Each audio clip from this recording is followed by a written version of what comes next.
If you follow my channel at all, you know that fish tank cases are the ones we use the most for PC flips. I think the aesthetics that they add to budget builds is just incredible, and they really bump up the price. You also know that I mostly use the DIYPC Cube 1 or the Cube 3 V2, so today we're going to talk about a different variety. Now first off, I want to talk about the case, or rather the packaging that it comes with. I like this a lot more than the DIYPC. Let me show you why. So as much as I love the DIYPC, their packaging could use some help. Their logo alone, I think it's not that great. DIYPC Cube 01, the branding, I mean, what even is that? And then their slogan is Be Gamer, not Be a Gamer, Be Gaming. So I don't know what's going on there. And then they have this weird lion thing, which I guess is a part of their branding. With Gamemax, ironically enough, same lion.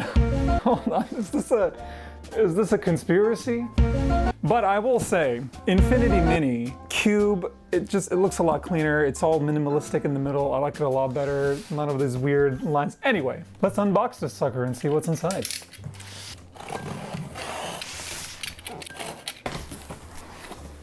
All right, nicely packed in there. Looks good. Squeeze it out. This is the moment we've all been waiting for. Well, pretty standard packaging here, like the DIYPC and most other budget builds. Oh, something came out there. What was that? Oh my word. One of the feet came off. Take off this plastic shell. Well, as you can see, we got kind of a leaning tower of Pisa situation going on. So let's put this guy back in. Hopefully it should be pretty simple. Well, what do you know? Base came cracked. You can't make this up. Anyway, nothing a basic gluing shouldn't fix, right? So it's nice to happen live during a recording, isn't it? Let's just move on with the rest of this review. I used this in my $250 PC challenge that we made a video for, so go check that out to see how this looks with an actual build inside of it. So we got the nice mesh panel up top. That's pretty nice. Classic tempered glass look. Let's see. Okay. The thumb screws are a little tight. I hate it when they do that.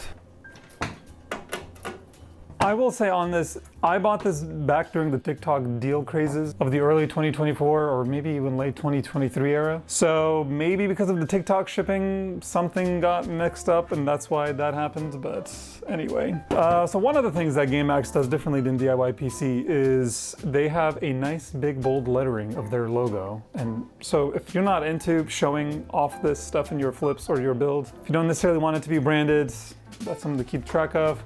Extremely standard back panel, and this side as well. It's honestly all pretty much the same, so not much to note there. Top I/O panel, pretty standard as well. You got 3 USBs.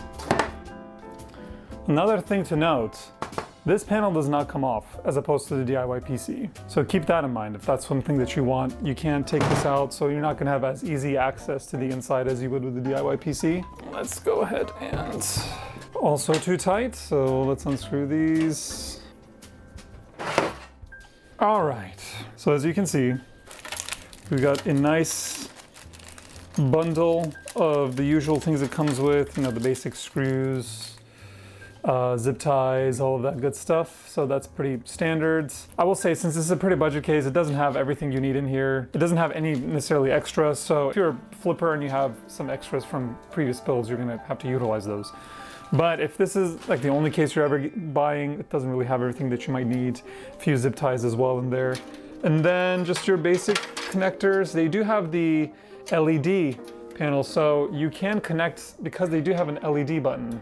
So it's not the type where you have to route your restart cable, or your reset cable. That's separate. So they do have an extra LED cable that you can plug in. And everything else is pretty standard. So what I will say about this, another issue with this one is the motherboard sizing. So you know with the DIYPC, the Q3 V2 is the one that allows you to do a standard motherboard size like the ASRock B450M AC R2.0. And then the Cube 1 is the one you would use for a narrower motherboard like a Gigabyte B450M DSH3 Wi-Fi.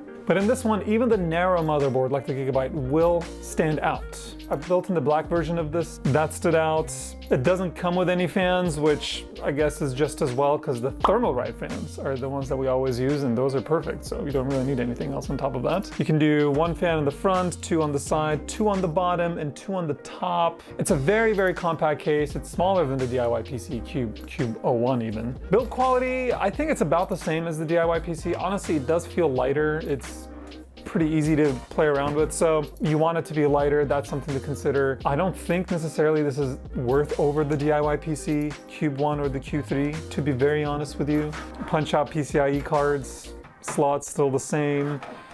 Standard PSU, it should fit in there. They have this weird board that you can take off, and we don't ever really utilize like SSDs or HDDs as you know in any of our builds or any of our flips. So what I do like about the DIYPC is it kind of has more of a cage rather than just this little slit. And that little, you know, hard drive cage or tray that enables me to stuff everything in there, as opposed to with this, it's just kind of going to be all out and about behind.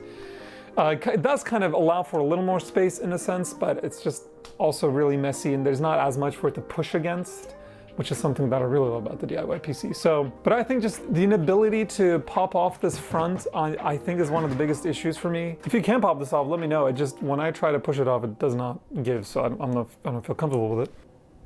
Checking the price real quick, this goes for around 55 bucks, which is the same price as the DIYPC. I would say at the price point, this isn't really worth picking over DIYPC or honestly many of the other fish tank or similar looking models. This one, if you buy it, is it the end of the world? Absolutely not. It will still do fine, either for like a small budget build that you may personally have, or for a budget build that you're trying to put in like a Ryzen 2600 with a, I don't know, a 580, an RX 580 or something like that. The build quality isn't any better than DIYPC or other competitors. If anything, it's probably a little bit worse, as you see. Out of like 10 plus DIYPC ones I've ordered in the last few months, all of them have come totally fine. The motherboard slot is just so strange. I don't know what's happening there. So I would say, all things considered, this is not worth it at the price points. If you can get an incredible deal on it, which is what I did, back in the TikTok craze, I got this for like 30 bucks or something. Got this in the black version for like 30 bucks each. At that point, if you can get a deal on it like that, or if you find a used or something, definitely go for it. But at the price point, when you can get the DIYPC Cube 1 or the Q3 at the same price, I wouldn't go for this over those two any day. So that's it. Let me know in the comment section if you would pick this over the DIYPC or the DIYPC over this, or any other fish tank cases. Let me know which other ones that you want me to look at, which ones you want me to review, which ones you think are better. I know there are some other ones out there like the Sama Nevu 4361, I think I said that one right. And those are all in the fish tank family, but specifically these really compact cube ones are the ones that we're comparing right now head to head. So really the biggest thing it has going for itself is the branding, but really that doesn't matter. So it's still a good case. Good job, Gamemax. It's still okay. Let me take you on a walk through here real quick. So as you can see, this is this very narrow motherboard slot that we mentioned. There's slots for 2 fans, 1 fan, 2 fans, and then 2 here on this side. This sucker does not come off. Here's the nice little branding that we've got. The back feels and looks the exact same as the DIYPC, so not much to report there. And then this back is essentially the same as well. Not other than the motherboard, really everything else is sized the same. So yeah.